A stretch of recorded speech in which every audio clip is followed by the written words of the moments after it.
أعوذ بالله من الشيطان الرجيم. بسم الله الرحمن الرحيم. الحمد لله رب العالمين، والصلاة والسلام على أشرف الأنبياء والمرسلين وعلى آله وصحبه أجمعين. Amma ba'd. Sekali lagi kita mengucapkan kepada Allah, mengucapkan kesyukuran. Dengan ucapan kesyukuran tu kita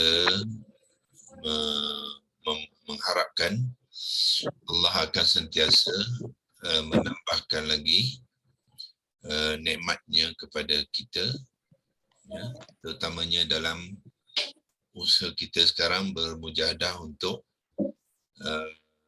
menimba ilmu Al-Quran, ya, dengan memulakan dengan mengenal kalimah-kalimah Al-Quran, ya. Jadi pesanan saya kepada rakan-rakan semua ialah pastikan kita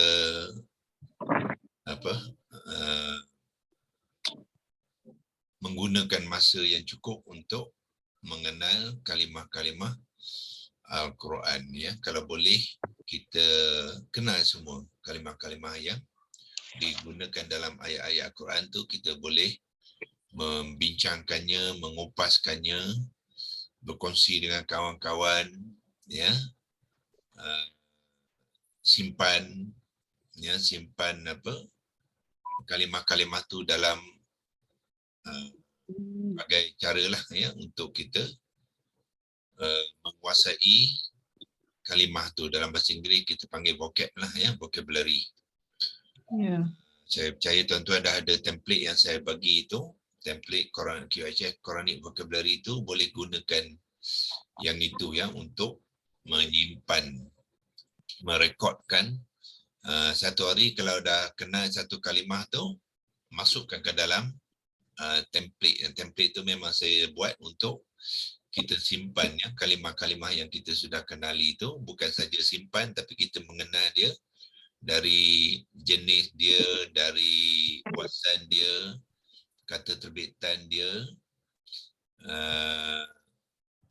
dan juga konteks penggunaan, ya, di dalam ayat tu, ya. Kita boleh gunakan template tu untuk menambah lagi maklumat dengan membuat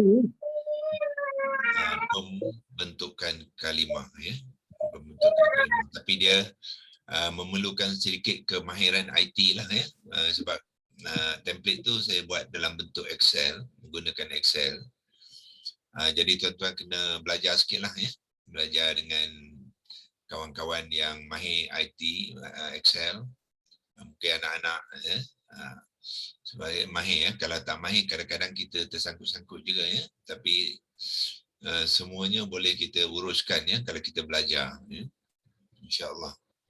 So hari ini kita teruskan perkongsian kita masih lagi dalam kalimah Al-Mu'minatu yang marfu', Al-Mu'minati yang mansub, dan Al-Mu'minati yang majrur, ya.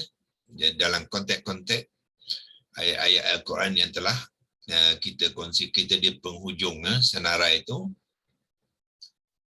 Kemudian besok kita akan habiskan dengan perkongsian Mu'minatun pula, iaitu dalam bentuk singular, ya.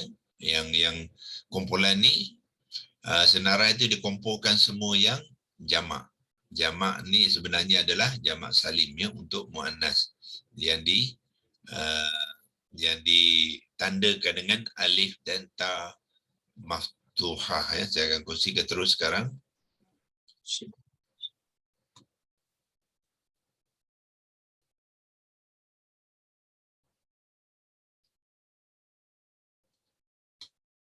Okey. Semalam kita mengakhiri perkongsian kita di ayat Al-Buruj, yang surah Al-Buruj, surah 85 itu, ayat ke-10, ya. Ayat ke-10 kena minta apa? Doktor lupa nak mutekan yang lain, doktor. Yalah, itulah. Saya kena keluar balik, ya. sebab dia tak boleh mute kat sini pula. Nanti saya tengok boleh tak. Participant invite copy link more stop recording. Mana dia nak mute kan, daripada sini tak boleh. So saya kena keluar balik. Okay ya, saya stop sharing dulu. Dia dah ada mute di bahagian sini. Mute all. Okay.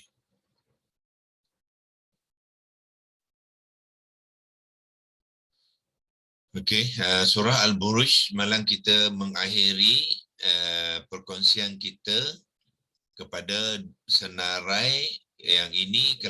Kalau tuan-tuan boleh ingat berapa senarai ini, ada 22 ya.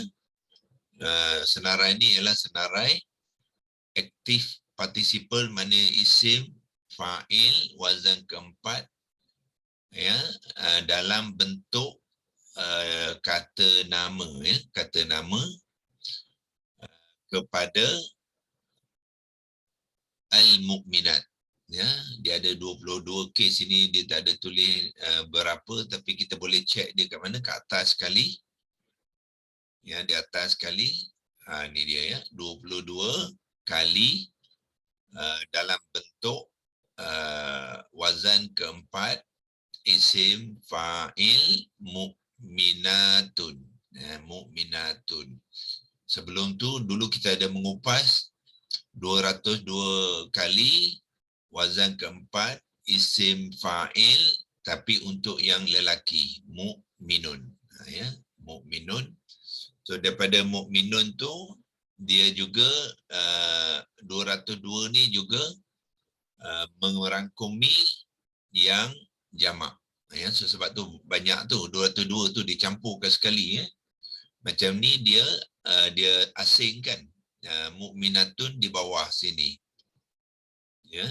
Sedangkan yang ini untuk jamak, sebab tu dia 22. Lepas tu ada contoh yang bentuk singular 6 kali. Jadi total dia ialah 28 kali ya. Kenapa agaknya yang ni lebih banyak daripada ini? Ya, kerana pertamanya ialah ayat-ayat membabitkan mukmin yang lelaki lebih banyak ya, iaitu yang pertama. Kemudian mukminun ataupun mukminuna yang jamak juga digunakan dalam kumpulan. Kumpulan iaitu kalaulah kumpulan tu ada lelaki dan ada perempuan, juga digunakan dalam bentuk muzakkar. Sebab itulah kalimah bentuk muzakkar biasanya lebih banyak ya daripada yang perempuan. Yang perempuan ni bila muannas ni maknanya apa? Maknanya kumpulan tu memang perempuan saja. Dia tak ada campur-campur. Kalau campur dia akan masuk dalam muzakkar. Kalau lelaki saja pun muzakkar, kalau campur lelaki perempuan pun masuk dalam muzakkar. Sebab itu yang contoh-contoh ataupun kes mengambil bentuk aktif participle yang muzakkar tu lebih banyak ya.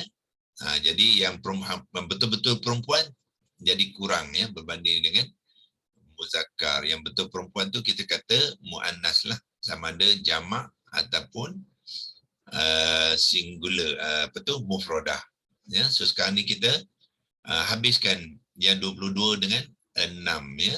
Mungkin hari ni kita habiskan kes yang 22 ni, dan besok kita akan habiskan yang 6 ni, dan kita akan tutup perbincangan kita kepada kalimah-kalimah yang diterbitkan daripada alif mim nun ni, dan kita akan sambung semula ayat tu ya, ayat tu, dan kita akan bincangkan kalimah-kalimah lain pula ya yang berkaitan di dalam ayat itu. Okey, so kita pergi terus ke senarai di bawah tu. Ni yang bahagian lelaki ya, mukminun. yang bahagian perempuan, yang inilah. So, ni di hujung 22. Hari ini kita akan melihat pula mukminat dalam bentuk adjektif, ya, iaitu dalam bentuk sifat. Sifat maknanya kalimah itu adalah untuk menerangkan kalimah yang lain sebelumnya, ya. Kalimah yang lain sebelumnya dalam bentuk sifat, dipanggil sifat, ya. Kita lihat yang pertama ialah al-mu'minati, ya, al-mu'minati. Okey, cuba kita tengok sini, al-mu'minati, di sini pun al-mu'minati juga, ya. Tetapi fungsi dia berbeza. Sini perempuan-perempuan mukminin, sini pun perempuan-perempuan mukminin. So dari segi bahasa, dari segi terjemahan sama. Tapi apa yang bezanya ialah fungsi dia, peranan dia di dalam ayat tu. Ya. So al-mu'minati di sini kita dah buat semalam, iaitu dia adalah objek. Dia objek, ya, dan dia juga maktuf, dia tambahan. So ada dua fungsi kat situ. Ya. So dia adalah maktuf kepada al-mu'minina. Pada masa yang sama dia juga objek. Ya, objek ialah apa? Maf'ulun bih. Ya, kepada kalimah fatanu. Ya, kerana dia maktuf kepada al-mu'minina ni. Jadi al-mu'minina ialah objek kepada fatanu. Ya. Jadi al-mu'minan ni menjadi maktuf kepada al-mu'minina. Ya, al-mu'minina ni apa tadi? Dia panggilkan maktuf ilaih lah, ya. Sebab dialah yang ditambahkan oleh mukminati itu. Jadi mukminati ini memainkan dua peranan, maktuf dan juga maktuf maknanya tambahan, ya. Tambahan dan juga maf'ulun bih. Itu peranan dia. Ijaan dia sama. Ya. So dia bukannya sifat. Dalam konteks ayat ni dia bukannya sifat. Ya. Okey, tapi di sini dia adalah dia bukannya maktuf dan bukannya maf'ulun bih. Walaupun ijaan dia sama, walaupun bila kalau kita baca terjemahan, tengok terjemahan saja, kita akan dapat makna yang sama. Believing woman. Believing woman. Ya, bahasa Inggeris dia. Bahasa Melayu dia ialah perempuan-perempuan yang mukmin, ya, yang beriman. Perempuan-perempuan yang beriman. Tapi konteks berbeza. Ya. Okey, so kita tengok kat sini kenapa dia bukannya maktuf? Kenapa dia bukannya maktuf? Kerana tidak ada waw atifah. Ya, di sini antara muhsanati dengan al-mu'minati dia tidak ada waw ni. Waw ni waw atifah. Waw ni lah yang menambah al-mu'minati kepada al-mu'minina. Ya, so maknanya dia bukan maktuf. Ya. Dia kenapa dia tidak maf'ulun bih? Kerana dia maf'ulun bih kerana dia maktuf kepada al-mu'minin. Sebab al-mu'minin sudah menjadi maf'ulun bih, objek kepada fatanu, so automatically dia pun menjadi objek, ya, kepada fatanu. So fatanu ni bermakna ada dua objek, satu al-mu'minina, satu lagi al-mu'minati. Ya, itu dia. Okey, so dalam konteks ni dia bukan konteks maf'ulun bih. Ya, dia konteks subjek. Subjek yang nak diceritakan tu, ya. Cerita perkara siapa tu? Siapa tu, tetapi disebabkan yang kihal muhsanati, maaf ya, dia bukannya maktuf ya, tetapi dia tengok sini ya, dia adalah maf'ulun bih juga. Dia maf'ulun objek juga sebab apa? Dia objek kepada kata kerja. Dia ada kata kerja yang kiha itu kata kerja seperti adanya kata kerja di sini. Fatanul mu'minina, kata kerja ada objek dia al-mu'minina. So yang kiha ada objek dia muhsanati. Ya. Okey, di sini objek kemudian ditambah dengan mukminati. Di sini dia objek maf'ulun bi tetapi bukannya ditambah, yakni menceritakan, menceritakan siapakah muhsanati. Itulah ya, fungsi dia berbeza. So ini maktuf, sedangkan ini ialah isim sifat ya kepada muhsanati tu. Jadi dia menjadi isim sifat ya. So bila isim sifat kita akan tengok beberapa ciri al-mu'minati ni akan mengikut muhsanati ya. Yang pertama, yang paling obvious, ada dua perkara di situ, iaitu apa? Ada alif lam ta'rifah kepada al-muhsanati. By the way, al-muhsanati kita panggilkan apa? Kita panggilkan dia mausuf ya. Mungkin saya kopikan sini ya. Untuk kopi tu saya kena ambil pada sini sekali, satu daripada an tu. Jadi kita tahu kenapa dia mengambil baris bawah ya.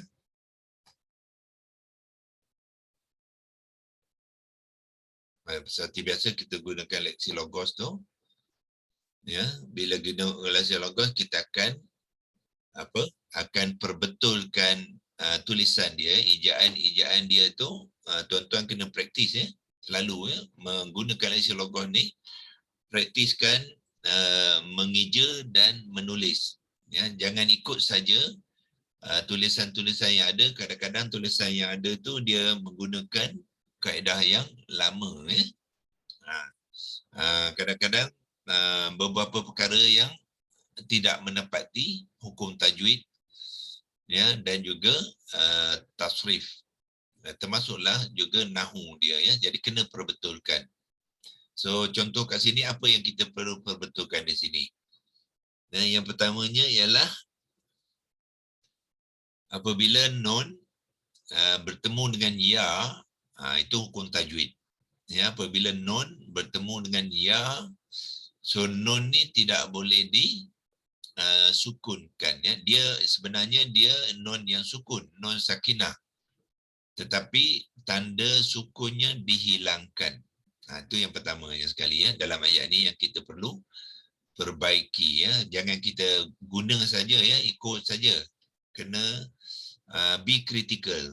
Orang putih kata ya, be critical. Pastikan ini ayat Quran ni kita jaga dia sebaik yang mungkin ya. So nun ni kita buangkan tanda sukun dia ya, hilangkan tanda sukun sebab dia membabitkan apa? Idgham. Ya, membabitkan idgham ma'al ghunnah. Ya, nun sukun bertemu dengan ya. Jadi nun yang sukun tu dimasukkan ke dalam ya dalam bacaan. Ya, dalam bacaan kita memasukkan nun ke dalam ya. Jadi nun ini tidak lagi disebutkan. Itu maksud dia idgham ma'al ghunnah. Ya, dia tidak lagi disebutkan sebab dah dia dimasukkan ke dalam ya, bermakna dia sudah hilang. Ya, dia sudah hilang ke dalam ya. So kita akan hanya menyebut ya masa bila kita membaca ini. Nun tidak lagi makhrajnya tidak dinyatakan, sifat dia tidak dinyatakan, melainkan satu sifat saja yang tinggal, iaitu sifat dengung dia saja. Itu dimasukkan idgham ma'al ghunnah. Makhraj dia sudah dihilangkan, sifat dia sudah dihilangkan, melainkan satu sifat saja yang tinggal, iaitu sifat dengung. Kenapa dia ada sifat dengung?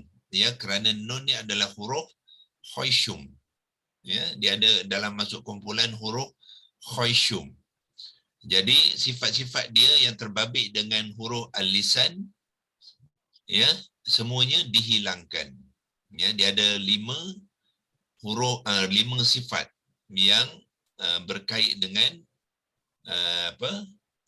al-lisan dalam kumpulan al-lisan. Sebab nun dia ada 2 kumpulan, ya. Nun ada kumpulan al-lisan, iaitu kumpulan yang dihasilkan dengan pergerakan lidah. Pada masa sama dia juga dalam kumpulan khaishum, kumpulan rongga hidung. Jadi sifat-sifat dia di dalam kumpulan al-lisan tu hilang, ya, dia dah diidghamkan. So tinggal hanya sifat dia di dalam kumpulan khaishum, iaitu tekanan bunyi yang melalui rongga hidung tu, itu dipanggilkan dengung. Sebab tu dia ada dengung 2 harakat. Tuan-tuan, muskil. Bila tanda sukun dalam izafi, dia tanda sukun bagi nun. Berarti dalam ma'unah kita panggil sukun tu kita panggil sakinah. Sakinah tu adakah nun dimatikan? Sakinah, makna sakinah. Okey, pertamanya apa makna sakinah, apa makna sukun, ya? Okey, sakinah sifat dia, sukun tu tanda dia. So bila kita bercakap tentang tanda, kita sebut sukun, tanda sukun, ya. Bila kita menyebut nun tu yang sakinah, maknanya dia sakinah, itu sifat dia.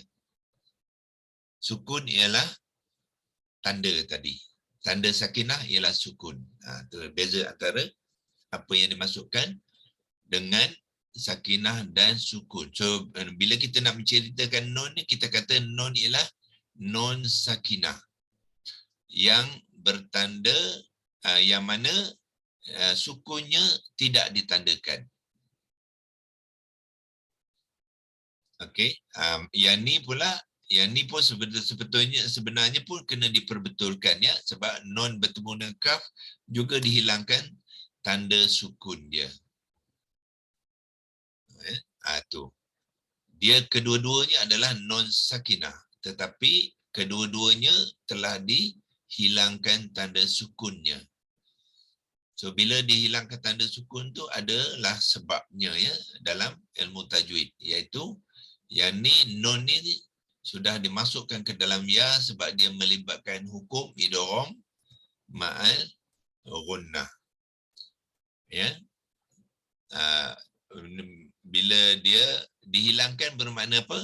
Bila tidak ada tanda sukun tu bermaknanya makhraj dengan sifatnya sudah tidak dinyatakan lagi, ya, sebab dia dah masuk ke dalam ya ni, kita menyebut ya saja, tidak sebut nun. Jadi bila kita membaca, kita jangan bunyikan nun, ya. Kita bunyikan ya, menyebut bunyi ya, ya. Ayya. So kita menyebut terus ke ya dari makhraj dan sifatnya ya, ya. Cuma nun tadi kita maintainkan ataupun retainkan, kekalkan sifat dengung saja. Ayya. Ya. So dari segi pergerakan lidah kita, ya, kita mengambil makhraj ya, bukannya makhraj nun. Itu, ya, dimasukkan idgham, ya, idgham. Maknanya kita macam kalau ai lah, ya, ai. Yes, ai. Yes. Kalau Kita sebut ai tetapi dengungkan. Itu maksudnya. tapi dengungkan, tapi nun tu tak adalah kiranya, kan? Yes, nun telah hilang, makhraj dengan sifat dia telah hilang, ya. Habis tu kalau nak dengung tu dia masuk ke mana? Masuk Satu masa hidung, kita kan? menyebut tadi Okay, masa menyebut ia tadi, masa mengambil ia tu kita dengungkan non tu, ambil dengung saja, iaitu ayya, ayya, ayya, ya, ayya, macam tu. Kita mengambil ia ya, bukan non. Non tu kita dengungkan saja. Ayya, ayya. Maknanya kita kena sedar yang kita menyebut tu bukannya non ya. Kita menyebut ya, tetapi non tu tinggal dengung saja. Itu tajwid ya. Tajwid kita kena kepaskan juga ya. Sebab tajwid dengan nahwu dengan soroh ni dia berkait rapat ya. Dia mesti dibelajarkan sekali ya. Maaf tuan, dalam tulisan dia ada, tapi dihilangkan, dihazafkan ataupun bukan. Dia tinggal dalam tulisan, betul. Ya. Dia tinggal di dalam tulisan ya. Tetapi dalam sebutan makhraj dengan sifat dia dihilangkan. Melainkan satu saja, iaitu sifat dia, sifat khusyum dia, sifat dengung dia. Ya, sebab non dia ada dua kumpulan ya. Ingat, non ada dua kumpulan. Dia ada kumpulan al-lisan, dia ada kumpulan khusyum. So kumpulan al-lisan tu dia dah tenggelam di dalam ia, sebab ia pun huruf al-lisan. So masa kita menggerakkan lidah tu sebenarnya kita mengambil ya, bukan non. Ya. Kita mengambil ya, bukannya non. Non tu macam apa yang kita kekalkan hanya non khusyum saja. Iaitu dia sifat dia yang berdengung itu. Itulah jadi lidah kita akan mengambil ya. Cuma hidung kita saja yang mendengungkan non. Pada tuan dua harakat ya lah, dua harakat lah. Dua harakat ya. Okey, itu tanda ya. Yang pertama tadi kita betulkan tanda non tidak ditandakan sukun. Kemudian sini pun samalah, non tidak ditandakan sukunnya ya. Kenapa? Sekarang ni non bertemu dengan kaf, dia membabitkan hukum ikhfa. Hukum ikhfa hakiki. Yang ini tadi idgham, di sini ikhfa.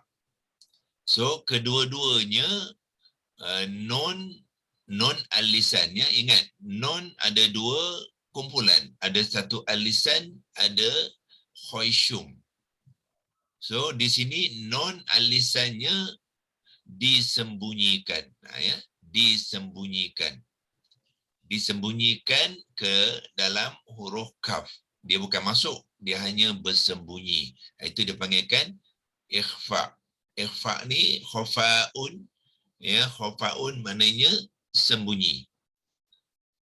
Bila disembunyi, apa yang kita sembunyikan tu? Kita sembunyikan non al-lisan. Mana makhraj dia dengan sifat dia disembunyikan, mana tidak dinyatakan. Ya, tidak dinyatakan, tetapi tidak dinyatakan tu berbeza sikit dengan non di sini. Dia tidak dinyatakan dalam keadaan di antara di antara idgham dan izhar. Itu dipanggilkan ikhfa. Ya. Macam ini dia idgham. Idgham maknanya dia terus completely hilang ya, zero. Zero makhraj dan zero sifat berlawanan. Tetapi di sini dia tak zerorize, dia cuma sembunyi saja. Dia sembunyi dan tidak disebut. Yang disebut hanya khusyum dia, non yang dengung ya. Non dengung. So sebab tu kita membaca dengung dua harakat. So tuan-tuan, dengung di sini samalah dengan dengung yang di sini yang dikekalkan tu. Ya. Makhraj dan sifat di sini dihilangkan, makhraj dan sifat non di sini disembunyikan. Itu beza dia. Ya. Okey, Itu membetulkannya, tulisannya sekarang 7.45 ya. Saya ingat apa?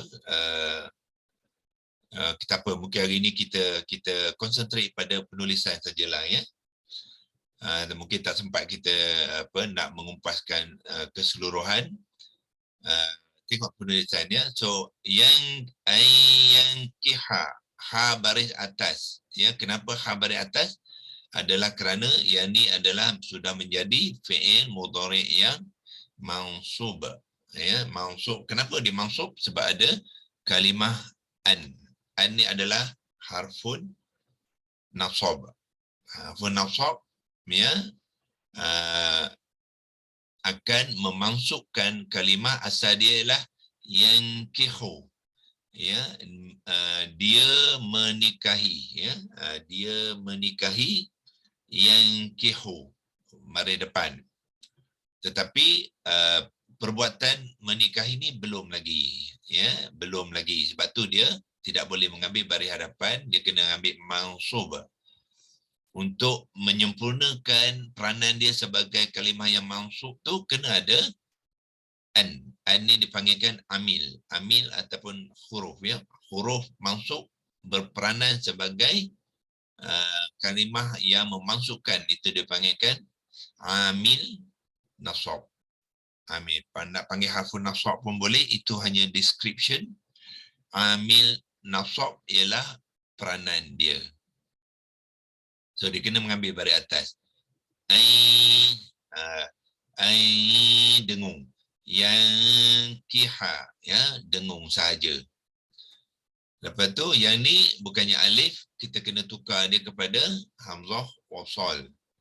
Yang ni ya, tukarkan dia. Sebab dia alif lam ta'rifah, bukannya alif. Alif tidak boleh dibunyikan.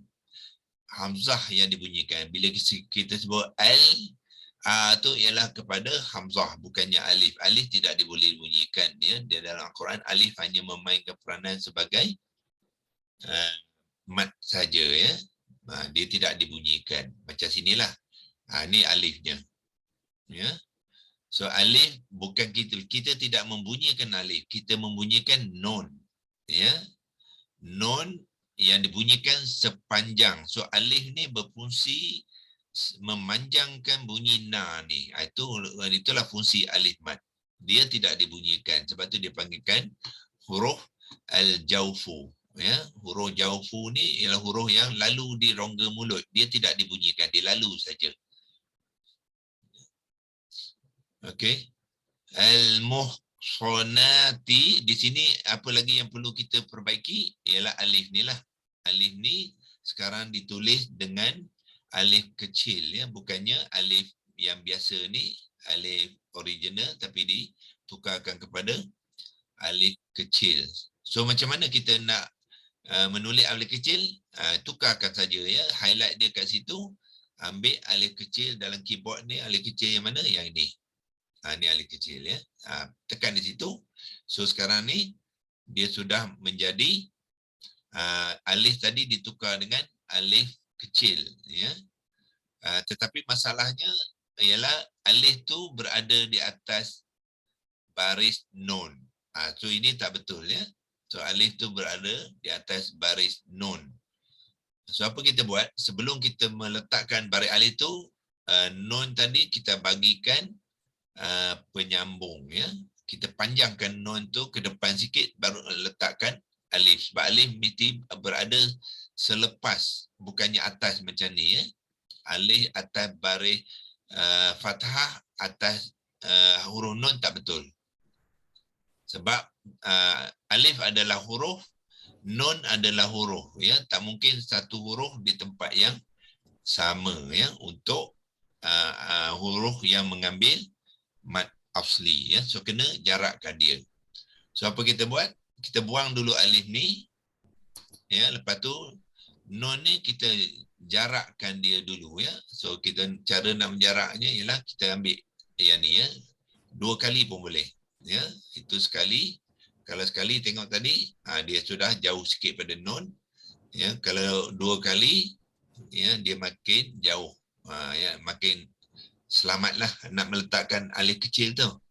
Barulah kita ambil alif kecil. Yang ini sini, nampak sekarang dia baru betul kedudukan dia. Yang berbeza dengan tadi, dia betul-betul atas nun, tak boleh. Ya, so alif ni kena jarakkan daripada nun tu supaya dia betul-betul selepas, ya, bukannya di atas. Ya, so Ustaz, alif Ustaz, bermakna alif tu dia masih menumpang di rumah nun kan? Kongsilah kan? tak, dia selepas. Habis tu memang selepas tapi rumah tu sekali je. Sekali rumah nun panjang. Dia kaki dia. Dia ada kaki dia. Yang panjang ni kaki tapak dia. Ni tapak dia. Kita letakkan, maknanya alif tu bukannya atas nun. Alif tu ada tapak dia. Yang ni kan, bawah dia ni, tu tapak dia lah, dia bertapak. Yang maknanya kedudukan dia selepas nun. Bukannya atas nun. Sebab original dia memang selepas nun ni. Alif selepas nun. Ya, itu huruf nun sebelum. Lepas tu barulah alif. So dia tidak boleh atas. Ya. So kalau kita tak buat penyambung tadi, dia akan duduk atas nun. Tu tak betul lah. So kena letakkan tapak dia ni, ya, supaya dia berada selepas nun. Ya. Memang dia kena baca selepas nun. Bukannya atas nun. Kalau di atas nun tak boleh baca. Kita kena sebut nun tu. Kita tak sebut alif.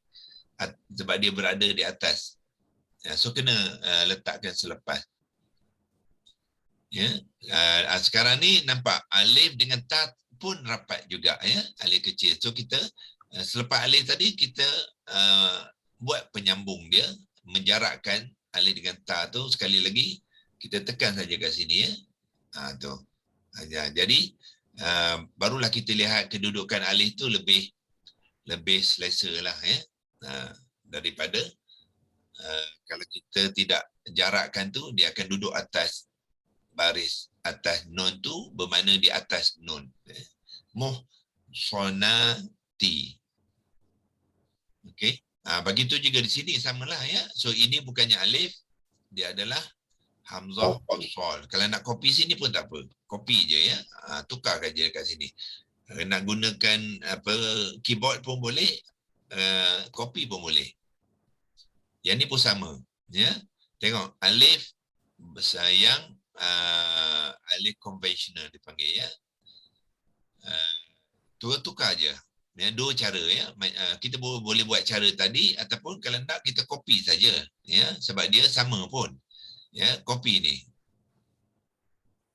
Nah, daripada non tu copykan dia ke sini, dia akan berubah.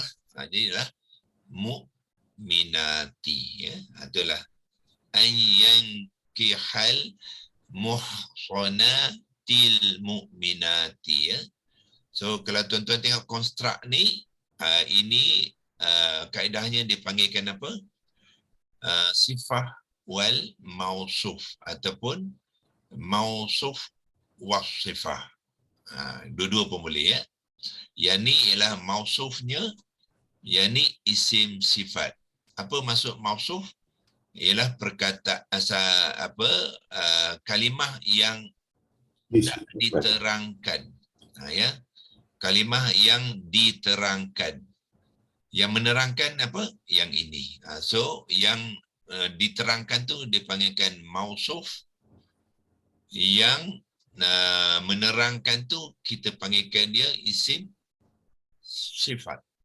Okay. Saya tuliskan ke bawah ni, ya. Iaitu sekarang ni kita gelar dia kaedah tu qaidah. Saya typekan sekali, ya. Qaidah. Qa baris atas. Kalau nak berbaris, tak ada baris pun boleh, ya. Sebab dia kalimah Arab saja, ya. Qaidah ialah qaidatun. Asal dia ialah qaidatun. Tapi kita waqafkan dia, kita panggil qaidah.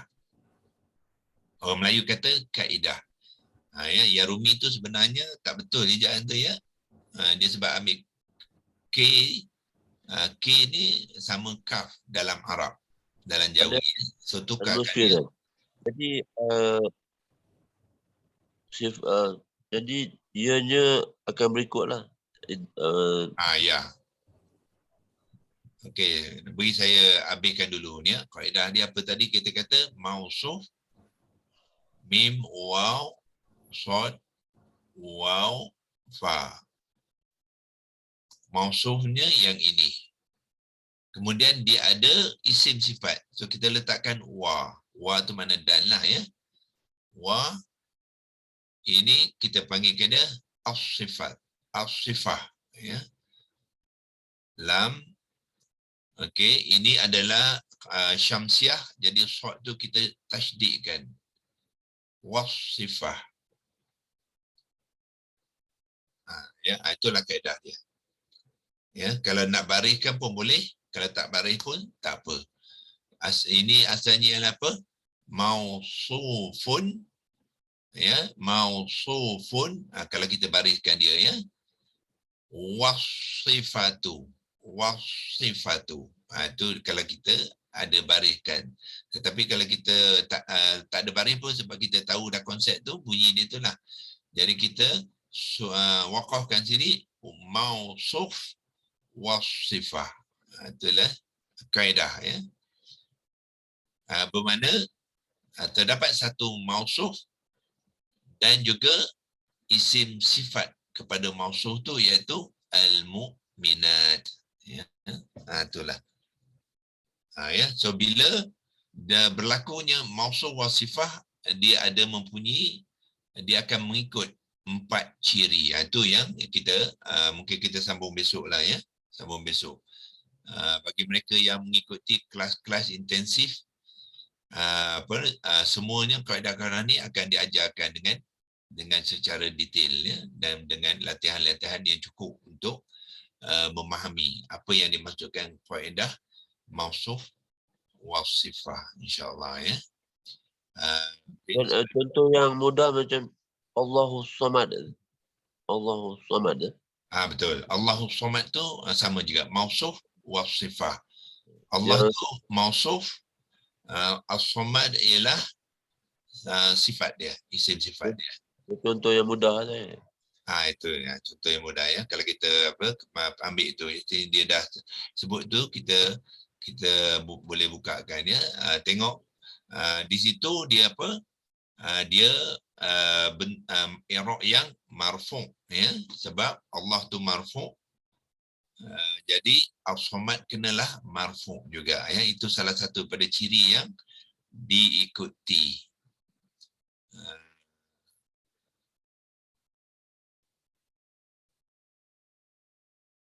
Ikhlas, okey. Di sini ya. Allah adalah mausuf. Sekarang dia mengambil baris depan bermakna dia marfu'. Yang tadi al-mu'minati tadi dia mausuf ya. Jadi isim sifat dia kena mausuf jugalah. So di sini Allah adalah mausuf, dia adalah marfu'. Jadi isim sifat dia pun kena mausuf ya. Kena marfu'. Ya, so sini ada alilam ta'rifah.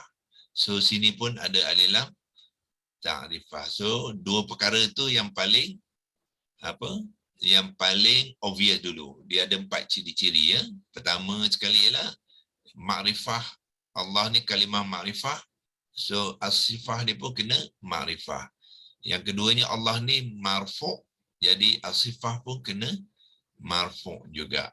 Ya, so semua sekali ada 4 ya. Itu 2, lepas tu 2 lagi ialah jantina dia, muzakkar dia dengan bilangan dia iaitu mufrad ya.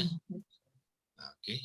So itu kita akan imbas balik besok ya, supaya tuan-tuan lebih akan memahami dia ya. Doktor, yang penerang dengan diterangkan tadi boleh repeat? Ya, okey. Yang menerangkan ialah isim sifat. Dia berperanan untuk menerangkan Allah kan. So dia panggil isim sifat. Yang diterangkan ialah mausuf. Yang inilah yang diterangkan oleh isim sifat tu. Dan jadi berikut sifat tu macam mana? Yang jadi tabik tu jadi mana tu? Jadi tabik dia berikut tu sifat Dia jadi Ya, dia kena ngikut 4 perkara dalam mausuf tu. oh. Dia kena ikut 4 perkara dalam mausuf. Pertamanya ialah kalau dia makrifah, so dia kena ikut. Ya, kalau dia muzakkar, dia kena muzakkar juga. Kalau Allah tu singular, mufrad, dia pun kena mufrad juga. Dan kalau di sini dia marfu', so dia pun kena marfu' juga.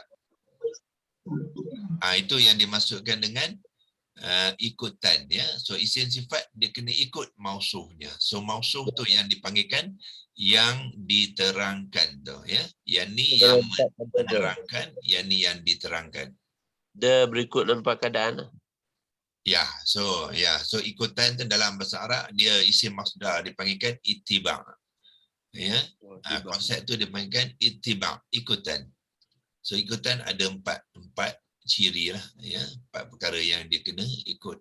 Iaitu isim sifat kena mengikut mausufnya dalam 4 perkara. So konsep tu dipanggilkan ittiba'. Daripada taba'in lah, ya, daripada taba'in jadi ittiba'. Ya, nanti kalau rajin pergi cari apakah ittiba' tu, bentuk apa tu, ya, acuan apakah bentuk kata terbitan tu. Ya, dia adalah isim masdar wazan ke-8, ya. Isim masdar wazan ke-8. Sadaqallahul azim.